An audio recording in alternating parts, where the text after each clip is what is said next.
გამარჯობა, მე ანა ვარ, თქვენი იურიდიული კონსულტანტი. დღეს ვითამაშებთ ერთ პატარა თამაშს, ჭეშმარიტია თუ მცდარი და ვნახოთ, რამდენად კარგად იცნობთ სამართალს.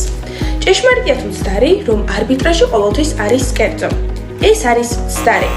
ბევრს გონია, რომ ყველაფერი დახურულ კარს მიღმა ხდება, მაგრამ ზოგიერთი გადაწყვეტილება ქვეყნდება და სასამართლოდ შეიძლება ჩაერთოს დავის გადახედვის პროცესში.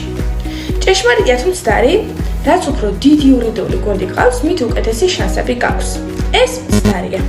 იურისტებით სავსე ოთახი გამარჯვებას არ გარანტირებს. ერთი ზუსტი არგუმენტი 10 მცირე დოკუმენტს აჯობებს. ჭეშმარიტია თუ მცდარი, რომ სასამართლოში მოგება ნიშნავს, რომ რეალურად მოიგეთ. ეს მცდარია.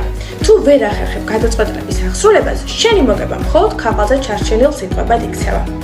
ჭეშმარიტია თუ მცდარი, რომ კონტრაქტი უსაფრთხოა თუ ის სტანდარტულია. ეს მცდარია.